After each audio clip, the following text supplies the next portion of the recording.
Baik, Assalamualaikum warahmatullahi wabarakatuh. Perkenalkan, nama saya Fadlan Raihan Fitranto dengan 3 digit NIM terakhir 027.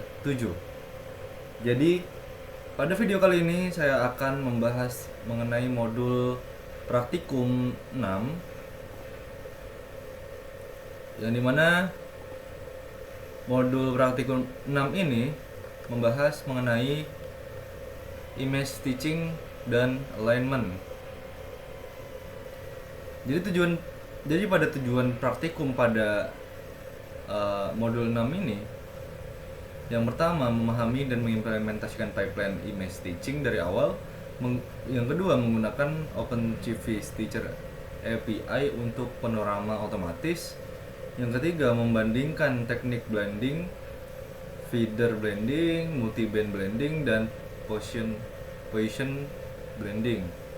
Yang keempat, mengimplementasikan cylindrical dan spherical projection. Yang kelima, memahami exposure, compensation, dan seam finding. Yang keenam, membangun panorama multi-image dan real-time stitching interaktif. Yang ketujuh,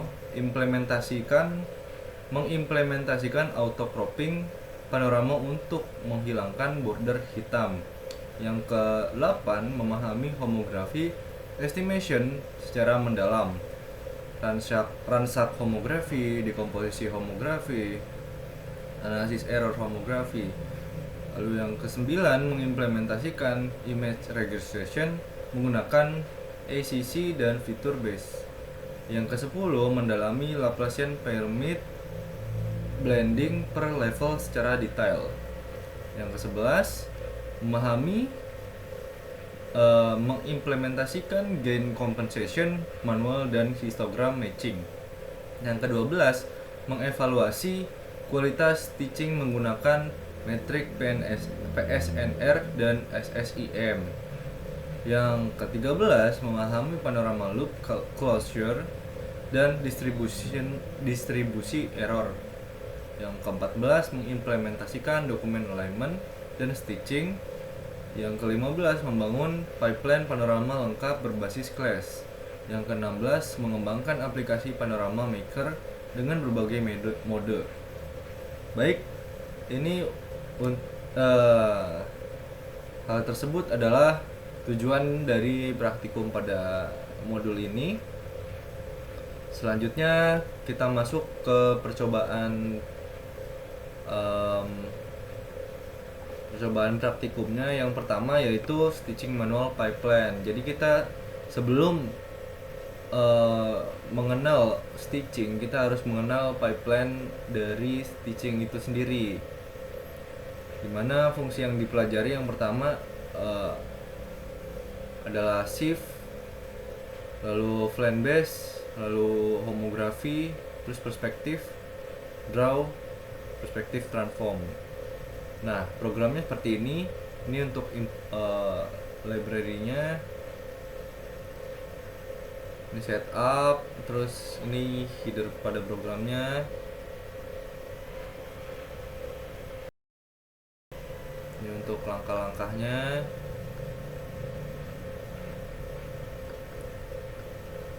Langkah 5, oke.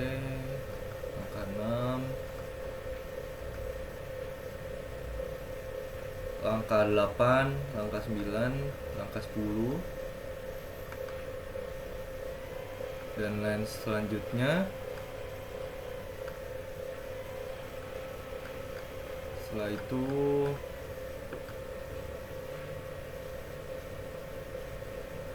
yang terakhir adalah memberikan stitching pipeline manual untuk ringkasannya seperti apa. Itu untuk programnya. Jadi kita bisa langsung run aja programnya untuk melihat seperti apa dari output dari program ini.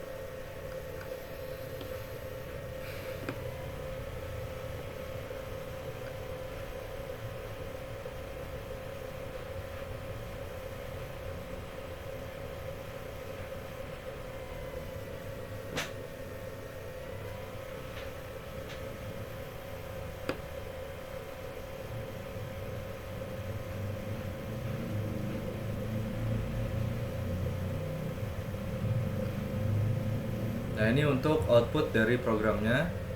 Jadi pipeline stitching yang pertama yaitu kita homografi setting dulu, dimana jadi kita akan membandingkan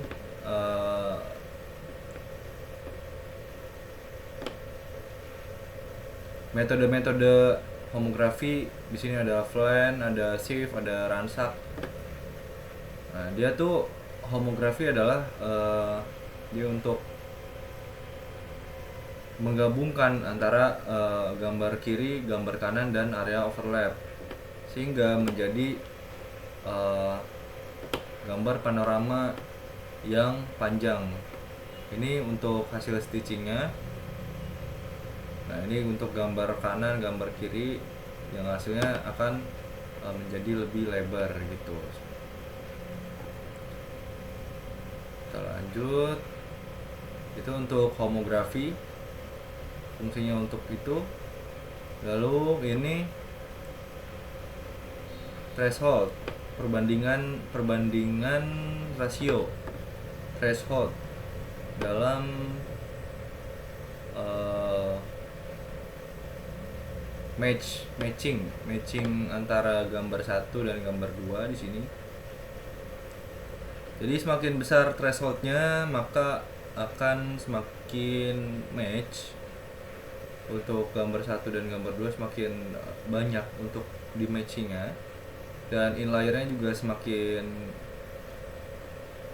banyak, tapi kurang lebih sama dengan rasio-rasio yang sebelumnya. Nah, tadi kita udah belajar untuk match, terus kita belajar untuk homografi. Nah, sekarang kita belajar ke OpenCV API. Oke, bentar dulu ya. Jadi Stitcher OpenCV ini menyediakan fitur untuk membuat panorama otomatis.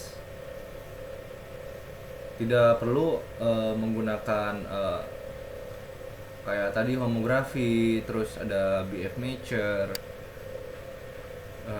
memakai fungsi-fungsi dan lain sebagainya. Nah, OpenCV ini sudah mengintegrasikan fitur-fitur tersebut ke dalam satu fungsi yang bisa dipanggil.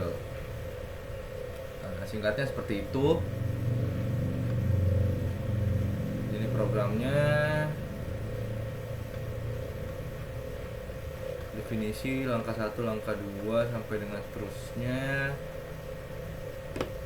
Ya, kita langsung aja untuk coba programnya dan kita lihat untuk outputnya.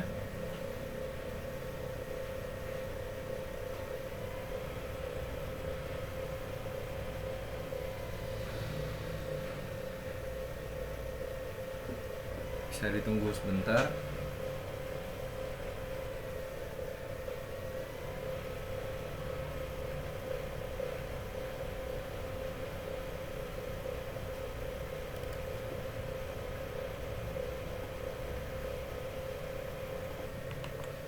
Ya, di sini sudah tertampil untuk hasilnya. Jadi ini perbandingan untuk metode OpenCV Stitcher API pada input outdoor 1, outdoor 2, outdoor 3. Metode panoramanya akan seperti ini. Hasil dari panoramanya akan seperti ini dengan waktu yang segini. Ini untuk hasil scan-nya.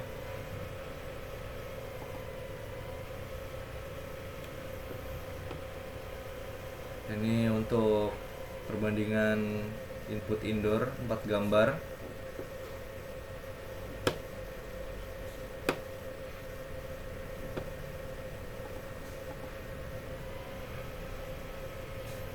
Ini analisis waktunya menggunakan inputan berapa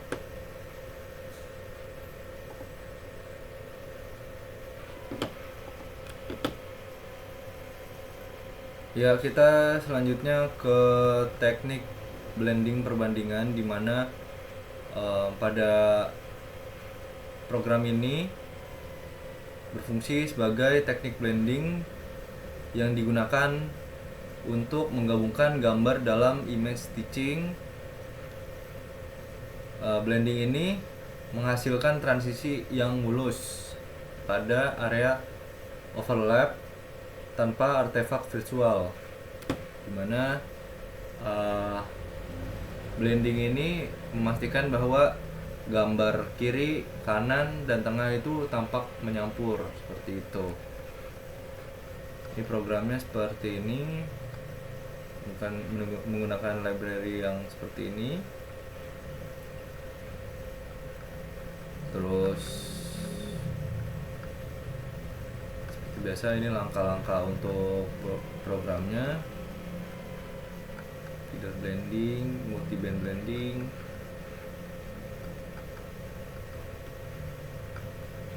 Oke, ini untuk teknik blendingnya. Langsung aja untuk melihat output dari programnya.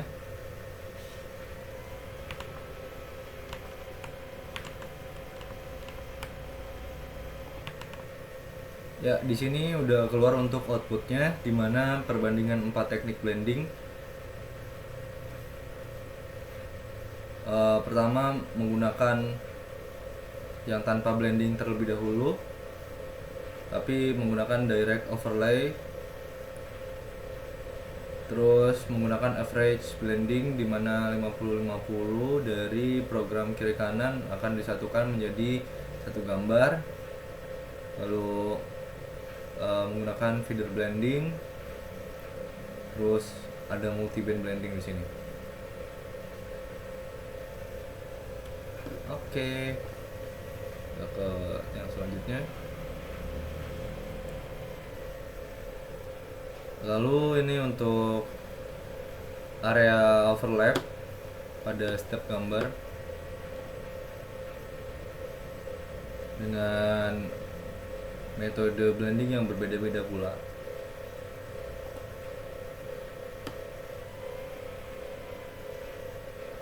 Nah, ini untuk level pyramid multi band blending, di mana level 2 sampai dengan level 5.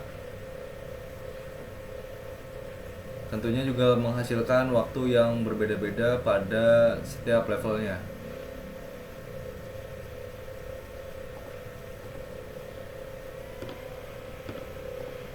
Baik, selanjutnya kita ke multi image panorama, di mana program ini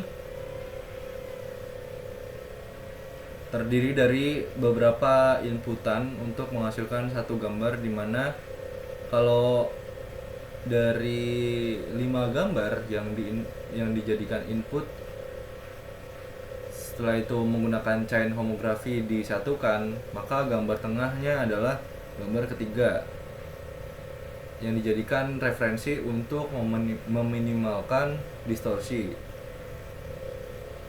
Nah, setelah itu untuk homografi antar pasangan lalu dihitung di chain untuk memetakan semua gambar ke koordinat referensi. Seperti itu untuk chain homografi.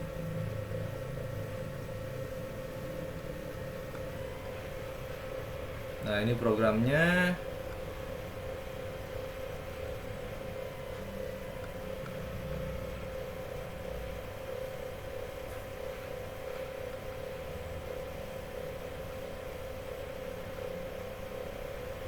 Ini output dari percobaan 4, yaitu yang pertama multi image panorama untuk inputan 5 gambar, di mana gambar referensi yang tengah yang dijadikan gambar tengah adalah gambar 3, seperti itu.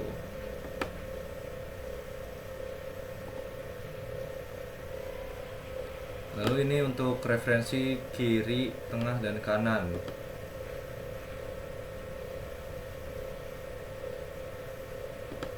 Oke.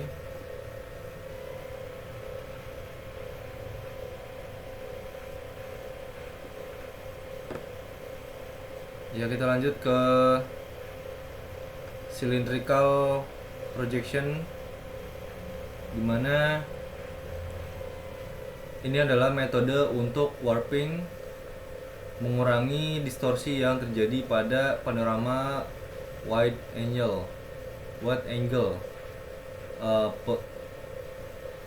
Proyeksi silindris ini memetakan gambar planar ke permukaan silinder yang memungkinkan stitching yang lebih baik untuk panorama beberapa gambar, yaitu untuk gambar-gambar yang memiliki permukaan yang 3 dimensi biasanya. Ini untuk programnya menggunakan library yang sama, namun sedikit berbeda. Untuk library math untuk menghitung konstanta dan fungsi matematika pada gambar silinder. Seperti itu.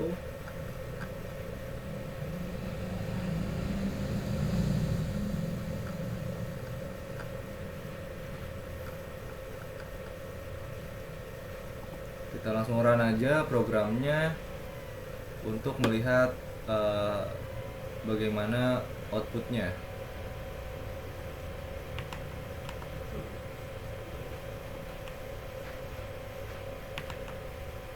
Iya, jadi di sini udah ada outputnya dari percobaan 5, yaitu pertama kita uji untuk focal length-nya pada cylindrical warp, dimana focal length 200 sampai dengan 1000 menghasilkan hasil yang berbeda.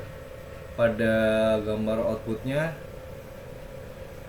cylindrical yang focal length 2000, gambar akan tampak lebih menyerupai silinder dan banyak titik-titik sisi-sisi hitam yang ada pada output tersebut. Namun pada cylindrical focal length 1000 sudah tampak better gambarnya, dimana titik-titik hitam atau garis-garis hitam di dalam gambar akan lebih sedikit tertutupi oleh gambar image aslinya gitu.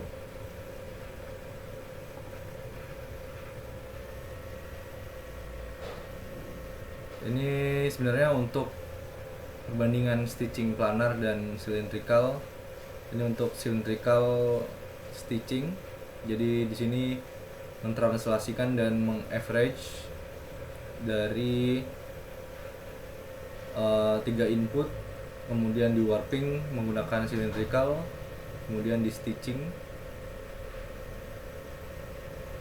Nah, tapi sayangnya di sini yang planar ada gagal programnya.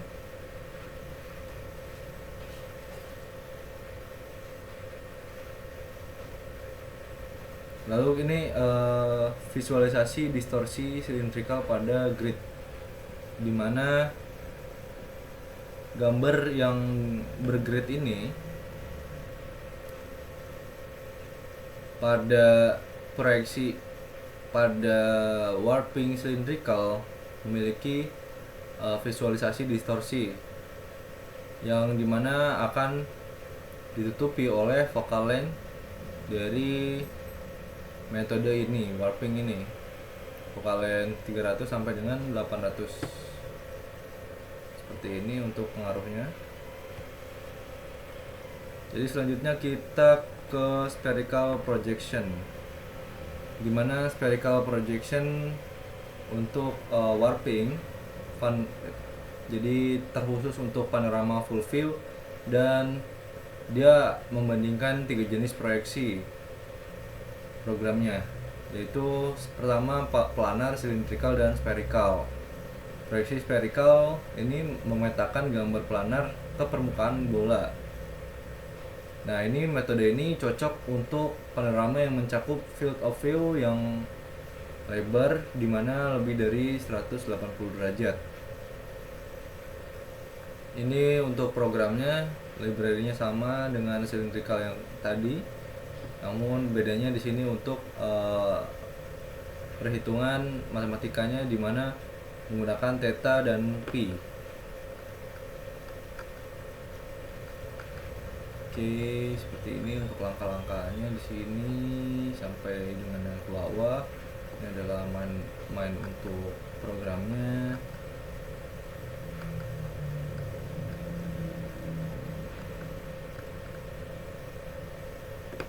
Ini untuk outputnya ya, bisa kita lihat langsung aja untuk hasil dari programnya.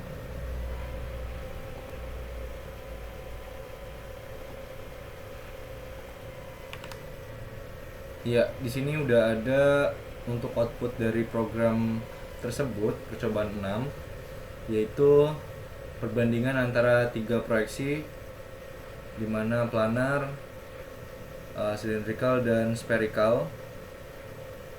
Tentunya tidak jauh berbeda antara cylindrical dan spherical, di mana masih tampak garis-garis tepi hitamnya. Namun terdapat perbedaan waktu yang lumayan di sini untuk pemrosesan dari warping cylindrical dan sphericalnya. Ini untuk visualisasi distorsi pada 3 proyeksi. Pada gambar grid di sini bisa dilihat bahwa garis planar adalah 2D dan garis cylindrical lebih ke 3 dimensi. Dan spherical seperti itu. Nah, ini bisa terlihat jelas bahwa spherical dia lebih ke cembung, seperti bola untuk tengahnya, dimana focal length ini sangat-sangat berpengaruh dalam pengoptimalan dari warping spherical warping ini.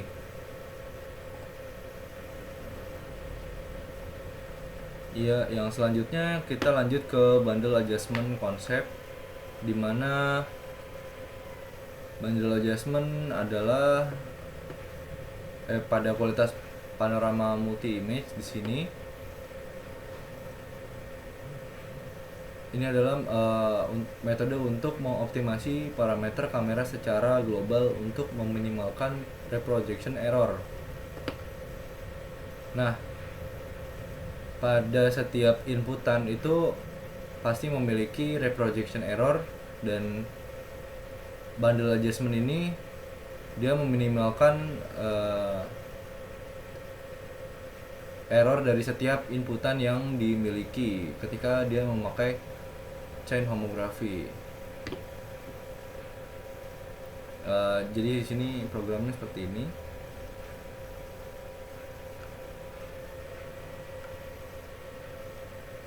Ini fungsi untuk mencocokkan fitur dan estimasi homografi.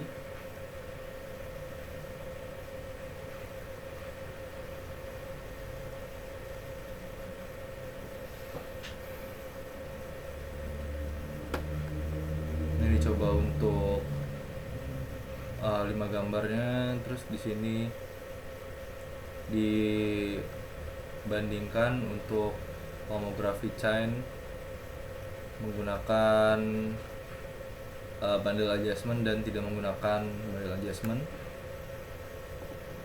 Kita bisa langsung aja lihat dari output programnya seperti apa.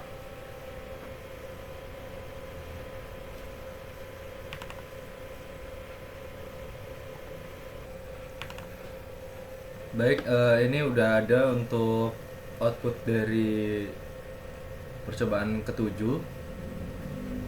Jadi pada output yang pertama ini adalah perbandingan antara chain homography tanpa bundle adjustment dan dengan bundle adjustment.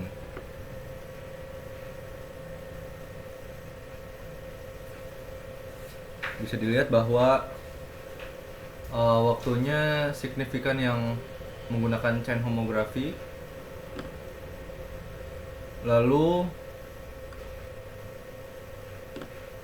dari segi gambar tidak jauh berbeda.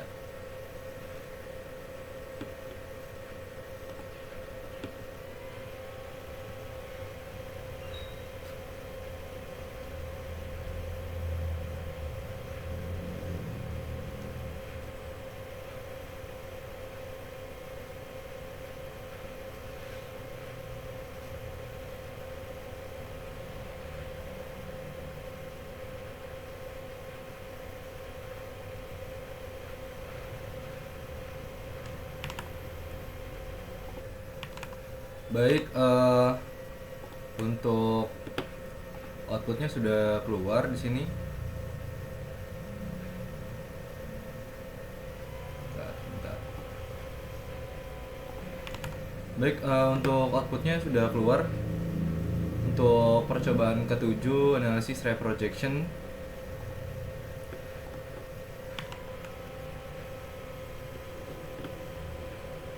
Nah, dari setiap inputannya itu ternyata memiliki error-error yang masing-masing pada setiap gambar itu miliki.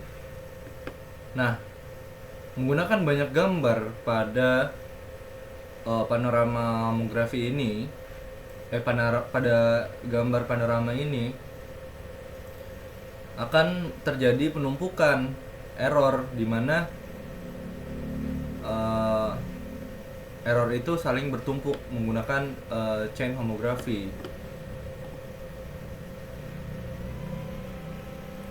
Nah, lalu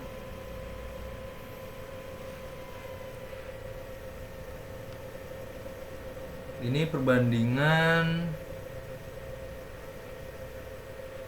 metode chain homografi dan metode Stitcher plus balancing di sini.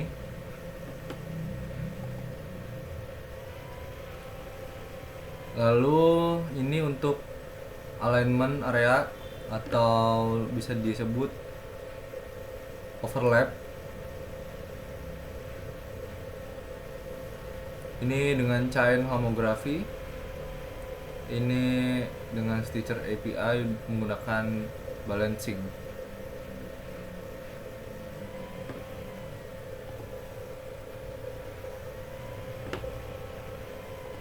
Baik, selanjutnya kita ke exposure compensation,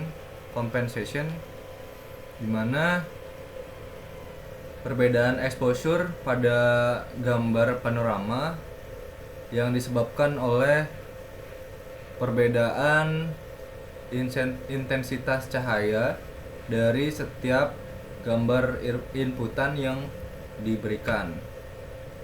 Nah, perbedaan brightness ini yang menyebabkan sim yang terlihat jelas pada panorama atau perbedaan pada segi brightness pada satu gambar full.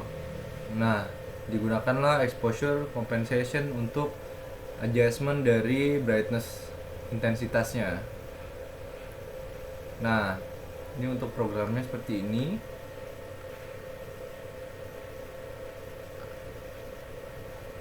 Kita langsung aja untuk run programnya untuk melihat dari hasil program exposure compensation ini.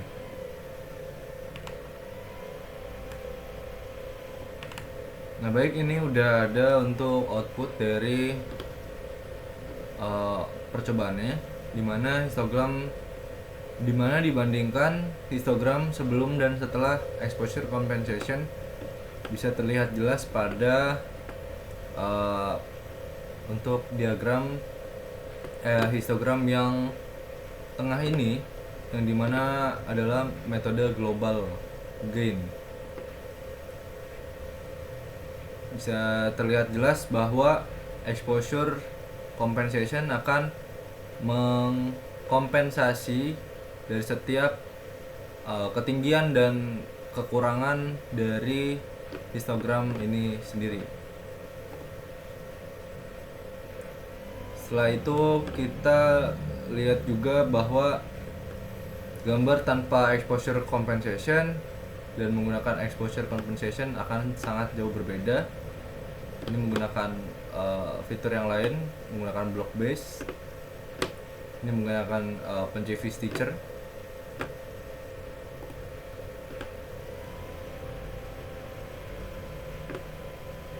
Ini sama kita melihat perbedaan, dimana yang normal ini untuk yang dark, untuk yang bright. Sangat bisa dikompensasi menggunakan global gain. Lalu sangat bisa dikompensasi juga menggunakan block gain. Namun pada block gain ini akan terpecah-pecah gambarnya menjadi kotak-kotak pixel seperti ini.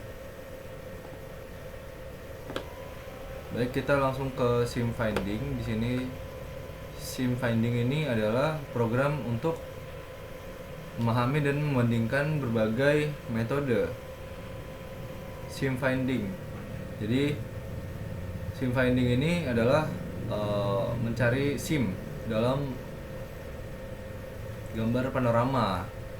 Nah, pada penentuan garis pemisah yang optimal di area overlap panorama membutuhkan metode sim finding untuk menentukan di mana dua gambar akan dipotong dan digabungkan agar perbedaan antar gambar tidak terlihat. Seperti ini untuk programnya. PenCV, NumPy, OS, Matplotlib sama Time. Ini untuk library-nya. Definisian, metode plan di sini, plan matcher, rasio, lalu titik korespondensi, homografi ransak, dan lain sebagainya. Kita langsung aja untuk melihat output dari programnya. Baik, di sini sudah ada output dari programnya, di mana perbandingan metode sim finding. Di sini ada metode Voronoi sim, DP sim, GrabCAD sim. Nah, ini perbedaan untuk dari setiap metode untuk membedakan dari setiap gambar dari panorama.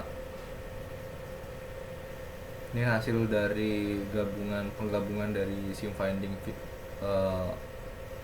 terhadap feeder blend.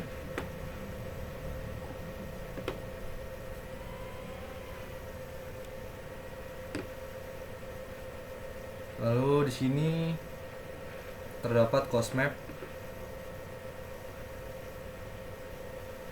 Nah, ini jika digabungkan semua sim finding.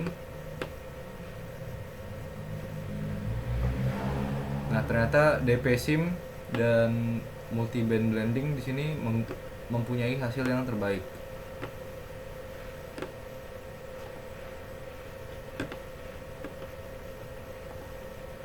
Jadi kita lanjut ke real time interactive stitching, di mana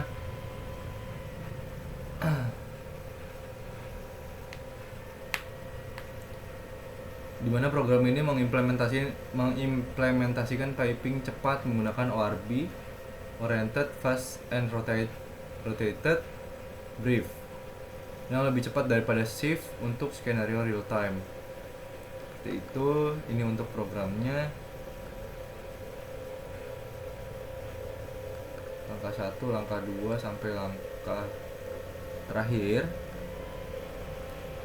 Jadi bagaimana untuk output dari programnya tersebut? Kita coba sama-sama.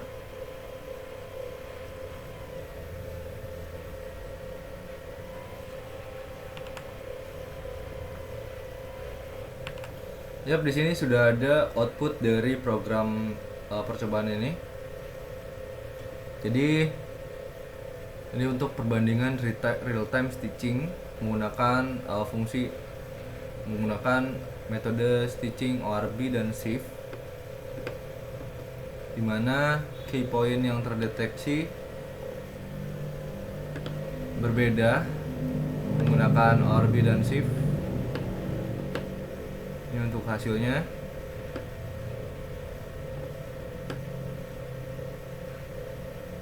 Ini statistiknya menggunakan ORB frame ke-1 sampai dengan 9. Di sini terjadi penurunan di frame ke-6 dan terjadi penaikan di frame 8. Ini perbandingan waktu untuk metodenya.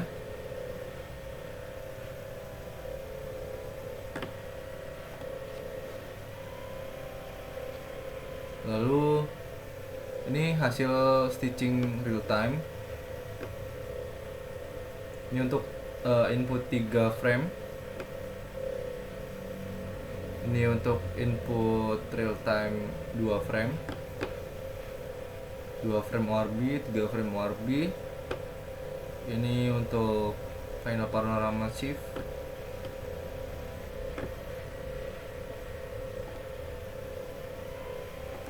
Langsung aja kita ke panorama cropping auto di sini, dimana teknik auto cropping untuk menghapus area hitam dari hasil panorama stitching. Seperti ini untuk programnya.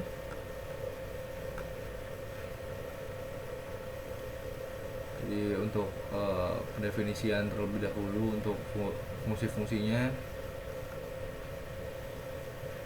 panorama hasil stitching, hitung, terus mengekstrak di sini. Sebelum program dilanjutkan ke langkah-langkah, langkah 3 metode 1 sampel crop, terus langkah 4 metode 2 contour base crop, gitu-gitu, lalu sampai akhir langkah-langkahnya nanti akan di run untuk kesimpulan dari setiap apa yang dijabarkan tadi. Jadi bisa kita langsung programnya di run saja untuk melihat output yang dimiliki oleh percobaan kali ini.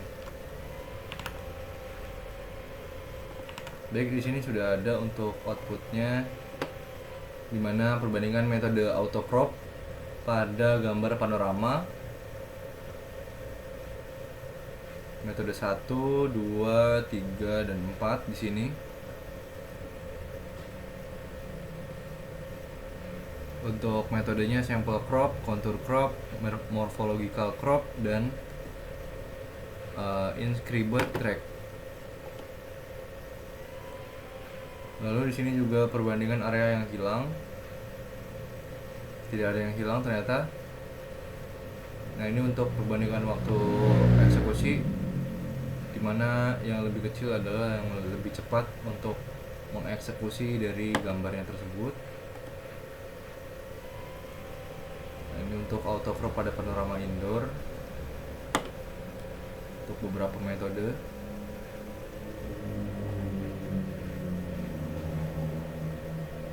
Nah, selanjutnya kita bisa langsung ke homography estimation visualisasi, dimana estimasi, dekomposisi, dan visualisasi efek transformasi perspektif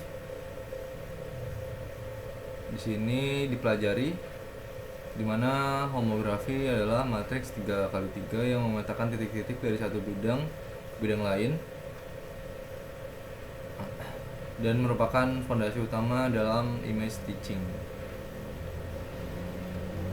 Program seperti ini untuk setup path directory, terus header program, langsung dilanjut untuk langkah-langkah. Lalu kita run saja untuk programnya untuk melihat info, untuk melihat output dari programnya. Ya, bisa kita lihat untuk output dari program percobaan 12. Di sini homografi estimation dan visualisasi, dimana gambar asli ini akan di warp. Setelah itu dihomografikan, diletakkan titik-titiknya menggunakan ransak di sini. Nah, diidentifikasi bahwa inlier 1002 dan outlier 110.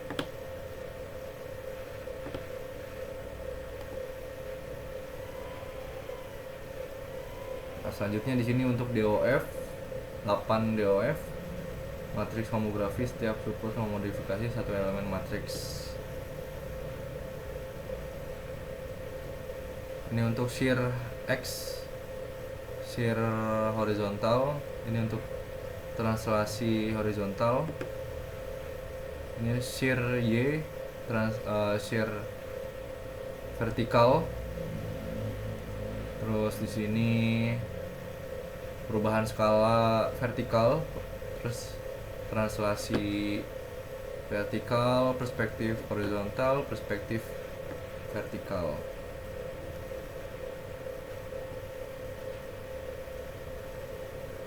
Nah, ini untuk respon robustness homografi terhadap noise, dimana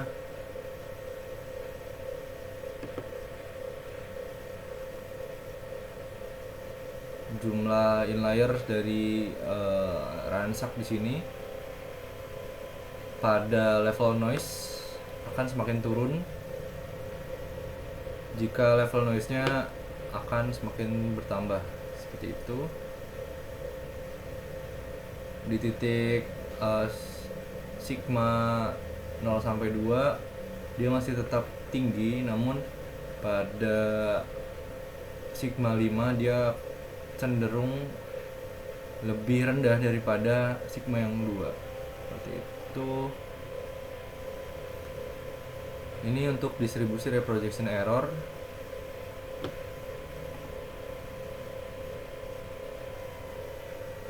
Jadi kita lanjut ke image registration di sini, dimana program ini mengimplementasikan berbagai metode image registration, yaitu yang pertama feature based, ACC, enchant, correlation, coefficient. Nah, image registration ini adalah proses menyelaraskan dua gambar agar pixel-pixel yang berkorespondensi berada pada posisi yang sama. Ibaratnya kayak mencocokkan gambar 1, 2, dan 3. Ini untuk library-nya. Kita pasang setup path, lalu header program. Sini untuk fungsi helper.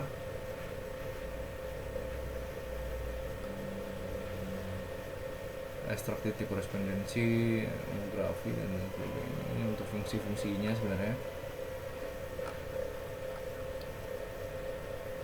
Lalu kita langsung masuk ke langkah-langkahnya, bagaimana output dari programnya kita bisa lihat langsung saja di sini. Baik, ini lalu sudah muncul untuk output dari programnya, dimana ini perbandingan untuk gambar menggunakan overlay blend dan checkboard.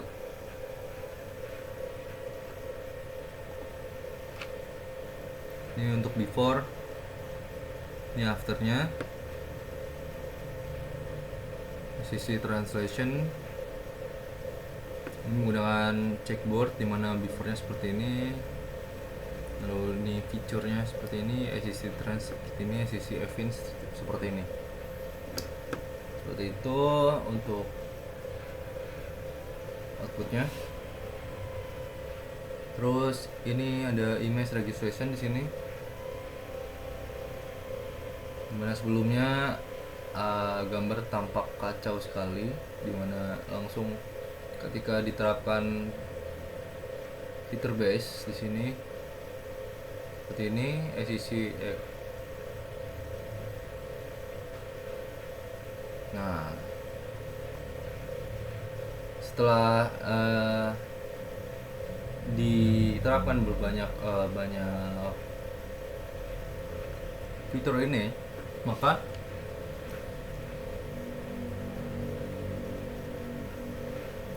gambar akan tampak lebih natural seperti itu.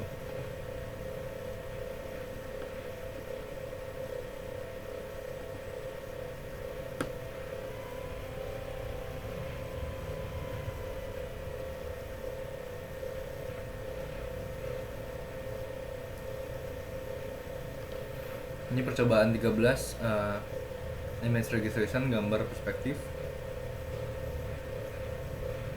Nah, tadi kan dibenarkan untuk rotasinya, sekarang dibenarkan untuk perspektifnya.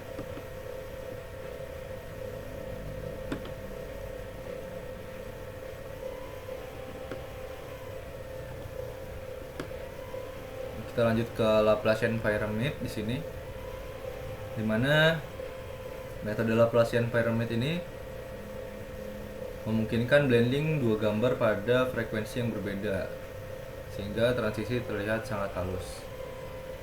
Nah, ini untuk library-nya. Terus untuk path directory, header program, langsung ke langkah.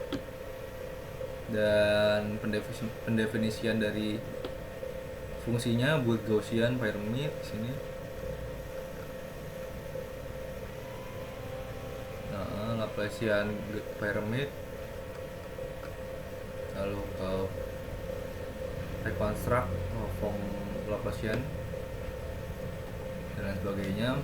Kita lihat langsung aja untuk output dari programnya.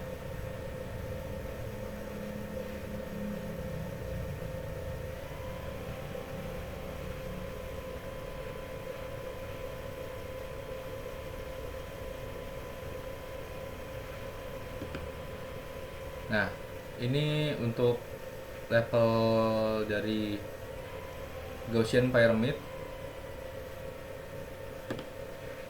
Jadi pada level yang bertambah ini diasosiasikan bahwa setiap level akan bertambah setengah ukuran dari Gaussian pyramid dari sebelumnya, dari level sebelumnya, seperti itu. Ini Laplacian pyramid.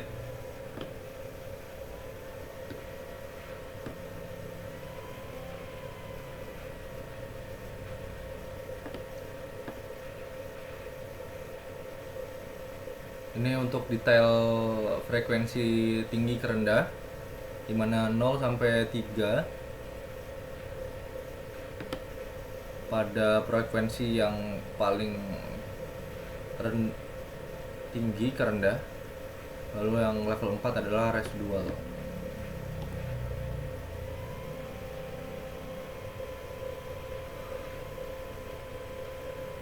Nah, ini untuk baris 1 gambar A, baris 2 gambar B, baris 3 blended,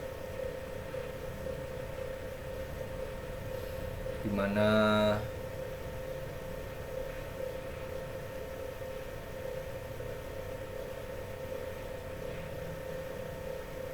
menggunakan gambar yang berbeda tapi menggunakan fitur yang sama, yaitu Laplacian level 0 sampai dengan 4 di sini. Nah, ini untuk blending gambar 1 dan 2. Ini perbandingan metode blending gambar kiri. Ini menggunakan direct cut. Ini sim terlihat jelas. Menggunakan alpha blending. Nah, ini untuk Laplacian blending.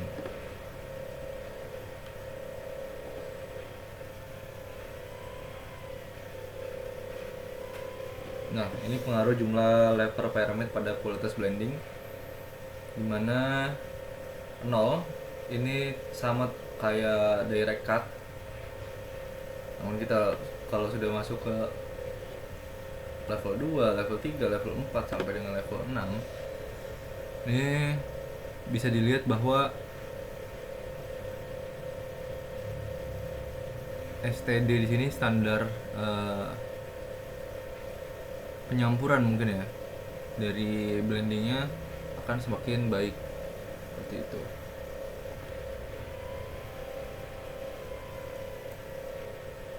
Ini Laplacian blending pada panorama stitching.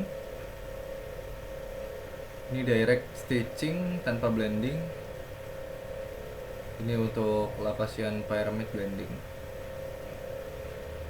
Sudah tampak lebih bagus daripada yang sebelumnya. Ini analisis kinerja Laplacian blending, waktu eksekusi dan jumlah level. Oke, abstrak di sini. Nah, ini kualitas sim dan jumlah level. Jadi jumlah level akan menurunkan kualitas sim. maksudnya SIM standar deviasi ini, maka setiap level yang dihasilkan dari level piramid akan menghasilkan jumlah standar deviasi yang lebih kecil. Ya, kita langsung aja ke gain compensation di sini. Dimana gain compensation untuk mengkompensasi secara manual panorama yang terdiri dari gambar dengan exposure yang berbeda. Perbedaan exposure menyebabkan SIM brightness yang terlihat jelas. Nah, ini sama kayak exposure compensation yang sebelumnya.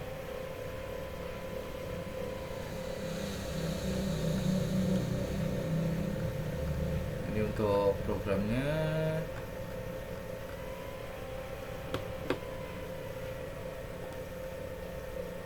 Kita coba aja langsung programnya.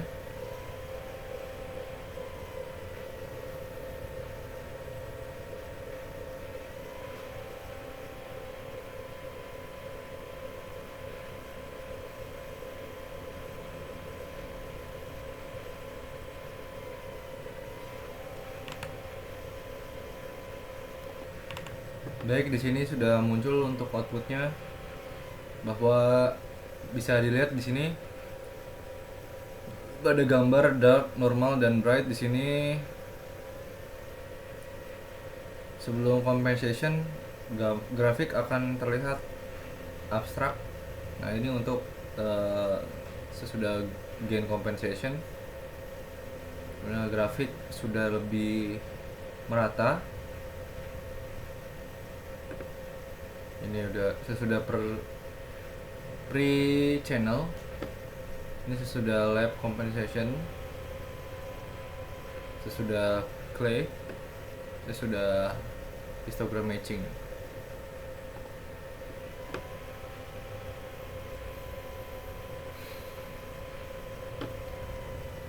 Ini perbandingan 5 metode gain compensation.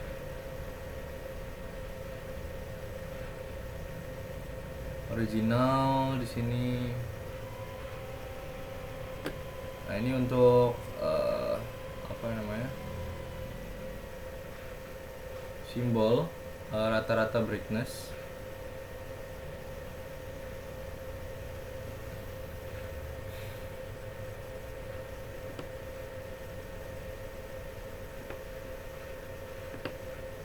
Oke.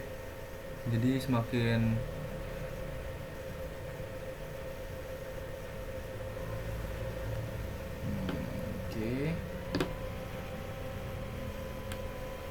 ini panorama stitching dengan berbagai compensation.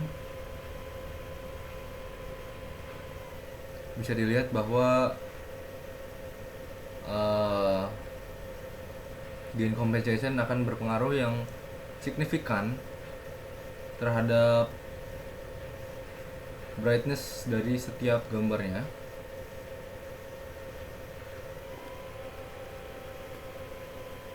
Dimana evaluasi metode gain compensation ini konsistensi brightness,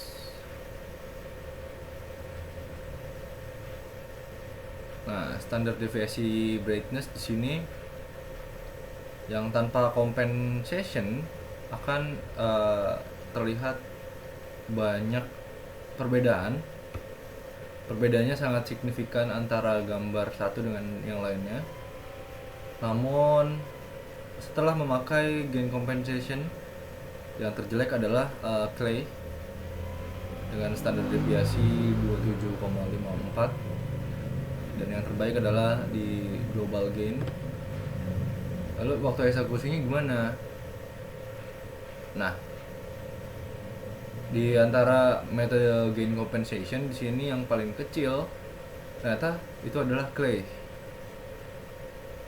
Nah, global gain di sini menempati urutan yang ke-3 untuk tercepat dari waktu eksekusi per metodenya. Kita lanjut ke SIM quality evaluation. Di sini programnya mengimplementasikan matriks evaluasi kualitas panorama, yaitu peak signal to noise ratio dan structural similarity index dan analisis overlap region secara dalam. Nah, ini ada library yang kita gunakan, script image output,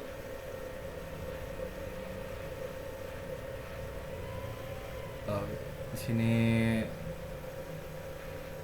menerapkan inputnya, lalu kita mendefinisikan folder gambar. Di sini langsung membuat folder output. Itu untuk programnya. Langsung aja ke percobaannya.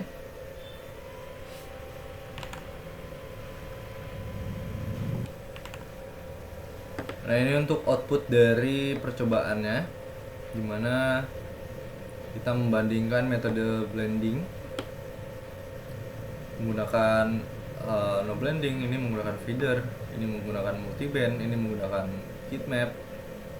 Nah, ini untuk mapnya dari perbedaan metode blending yang didefinisikan.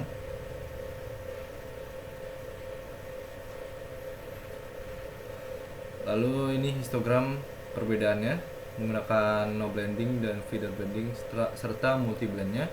Dilihat bahwa tidak terjadi perbedaan yang signifikan.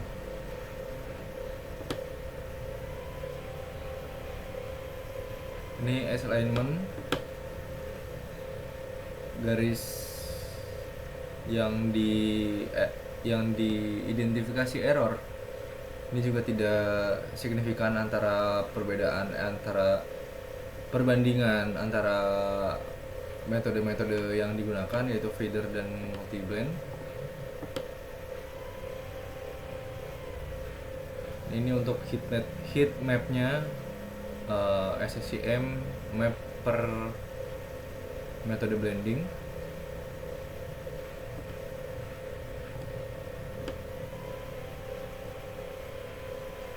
Ini perbandingan metrik kualitas metrik antar metode blending.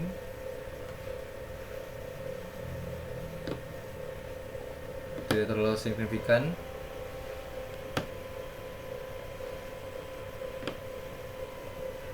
Ini hanya penggabungan dari yang sebelum-sebelumnya.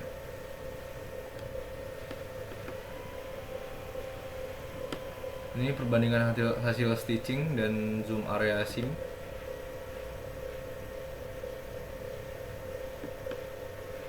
Pada ini ditilik menggunakan PSNR dan SSIM, yang hasilnya juga tidak terlalu berbeda.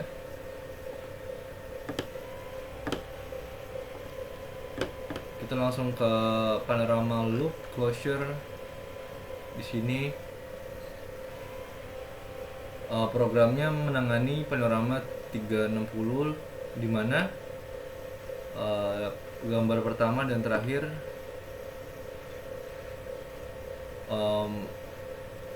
mengenai pertama dan terakhir saling overlap, meloop.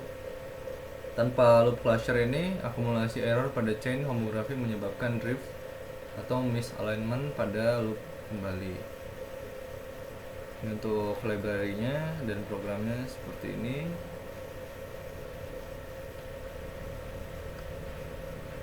Ini untuk deteksi image. Lalu dihitung homografinya. Kita langsung masuk ke langkah dan lain sebagainya. Kita langsung aja coba dari programnya.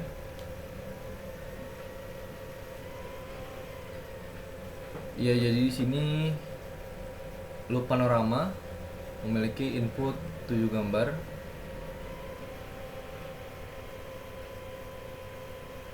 Di mana gambar tersebut akan dipasang-pasangkan menjadi satu gambar dengan match dan inlayers yang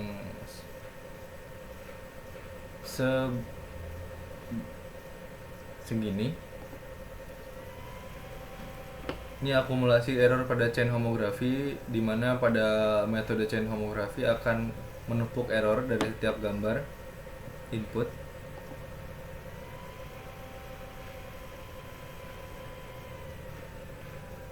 Ini dengan dan tanpa loop crusher, di mana error didistribusikan secara merata.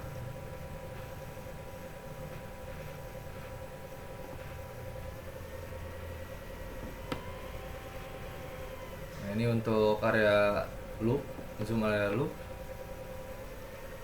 tanpa closure dan dengan closure. Nah, bisa dilihat bahwa grafiknya di sini sudah sangat signifikan bahwa error dari gambar sebelum dan sesudah closure akan distabilisasi menggunakan loop closure.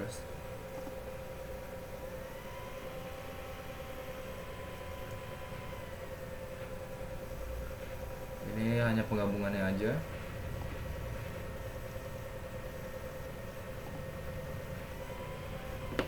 Kita masuk ke dokumen stitching. Sini untuk diprioritaskan ke dokumennya. Nah, ini ada homografi, ada edge detection di sini.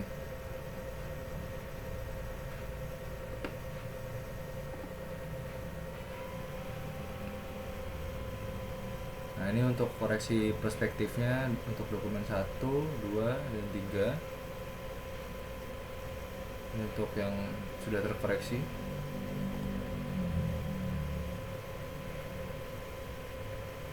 Setelah itu di enchant ke Otsu, binary, adaptive, dan clay. Ini ada metode-metodenya. Lalu jika perlu di rotate atau di perspektif.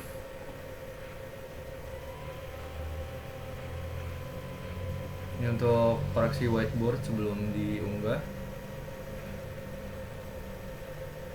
Nah, ini untuk koreksi rotate, koreksi perspektif. Lalu di sini metode stitching, vertical stack. Ini ada fitur shift dan template match.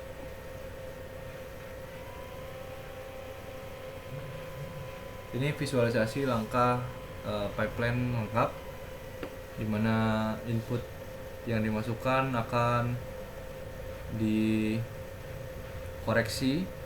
dari segi rotasi dan perspektifnya, lalu di matching menggunakan fitur-fiturnya,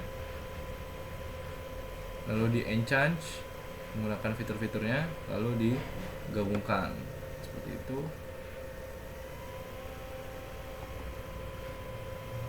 Lalu kita masuk ke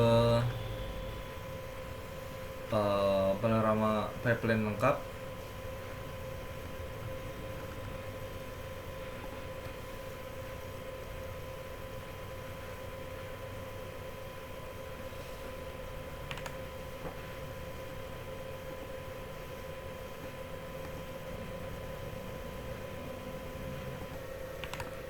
Baik, ini sudah ada dari outputnya, yaitu pipeline stage.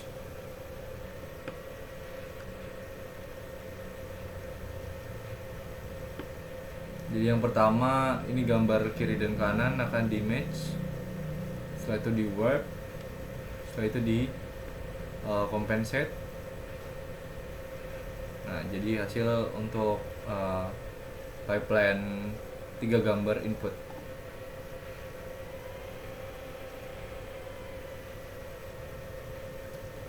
Nah, ini untuk 5 gambar.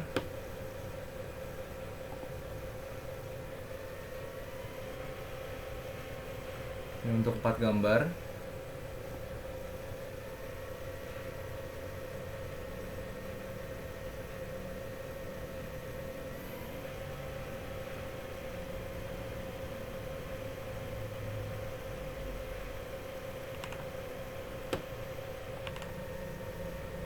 Baik, kita lanjutkan untuk pipeline manual dan OpenCV Stitcher, dimana waktu yang diperlukan untuk OpenCV cenderung lebih besar daripada waktu pipeline manual. Ini profiling waktu eksekusi pada 3 gambar, 4 gambar, dan 5 gambar. Pada setiap proses dalam pipeline.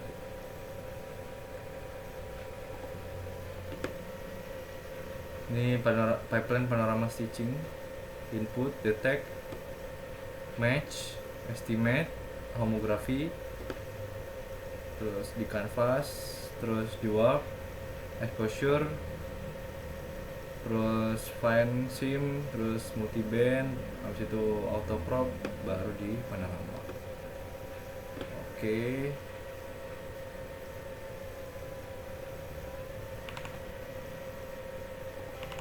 Nah, selanjutnya ini ada aplikasi Panorama Maker, dimana aplikasi ini lengkap dengan berbagai mode dan fitur. Aplikasi ini juga mendukung berbagai skenario outdoor, indoor, wide panorama, dan dokumen stitching. Dilengkapi oleh quality report dan batch processing dan gallery generator. Nah, ini seperti ini programnya.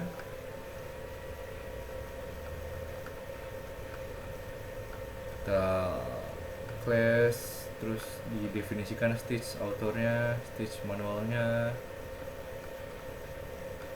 stitch fast, stitch blend non, blend feeder, blend multi band, lalu auto crop, terus proses set di sini, terus generally quality report.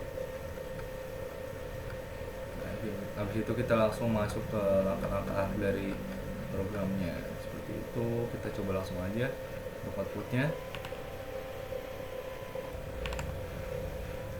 Ini jadi sini kita udah lihat dari output dari programnya, dimana ini adalah perbandingan melalui diagram histogram untuk metode auto, manual, fast, dimana dia dibandingkan dari waktu deteksinya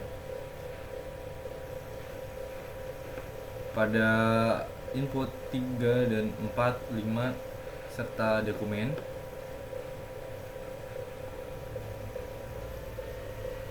Ini comparison dari setiap metodenya, auto, manual, fast. Dilihat dari waktu eksekusinya. Maka dia metode yang fast akan cenderung lebih kecil dari intake time-nya. Lalu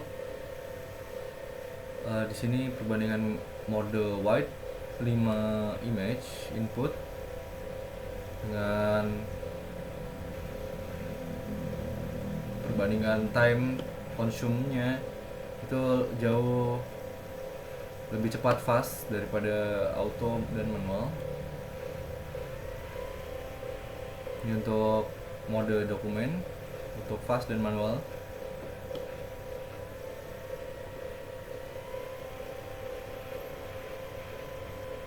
Ini penggabungan antara seluruhnya, indoor, terus wide, terus dokumen.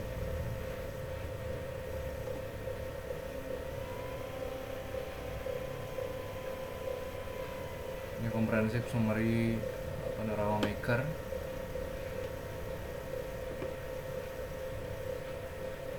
dimana gambar ini entropi. Untuk entropi detailnya tidak terlalu signifikan dari berbagai macam input dan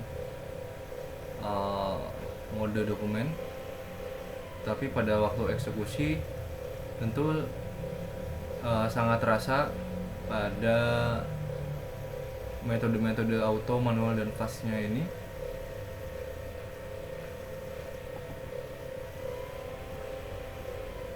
Ya, jadi kita di sini juga membuat project.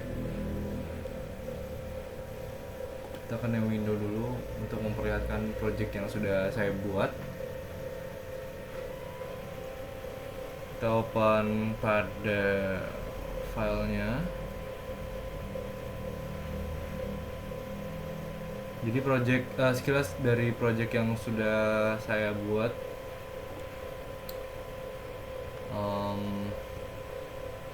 Ini adalah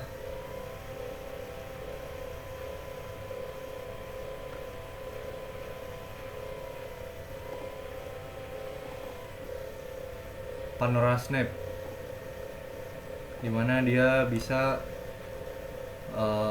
memasukkan 3 input, lalu kita panoramakan, setelah itu dijadikan output dan disimpan ke folder output. Nah, di sini juga mempunyai spesifikasi, yaitu auto rotate dan auto crop, auto mode. Dia menggunakan affine alignment, sim blending. Nah, ini ghost suppression untuk menghilangkan efek ghost. Stitchingnya warp, pakai affine, auto crop, straighten. Ini auto rotate. Ini untuk main pipeline ya. Ini untuk GUI nya. Oke, langsung aja kita run programnya. Sini. Nah, kita load aja image-nya.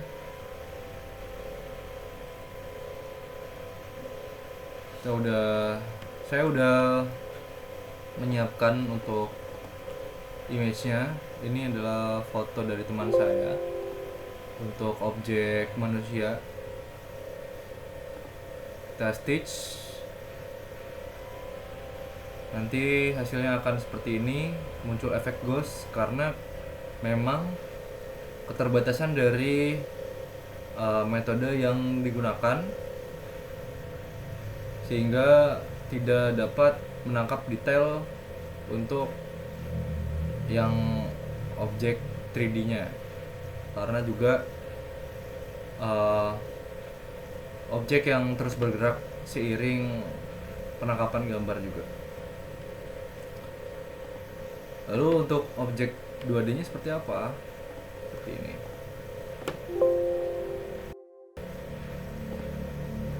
Nah, jadinya nanti akan seperti ini. Ini pada gambar yang tadi, gambar inputannya saya setting untuk gambarnya portrait.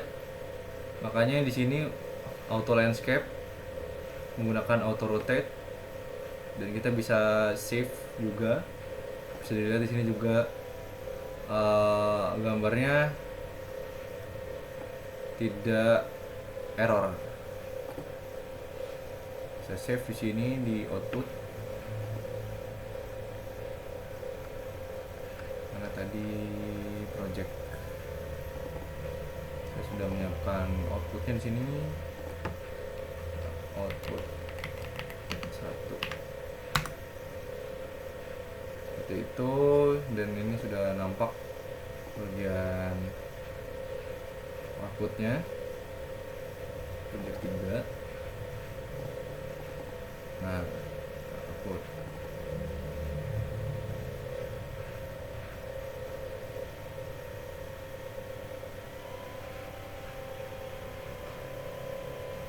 Nah, seperti ini untuk outputnya. Kalau begitu, itu saja yang saya bisa sampaikan. Kurang lebihnya mohon maaf. Wassalamualaikum warahmatullahi wabarakatuh dari Otomasi Membangun Negeri. Terima kasih.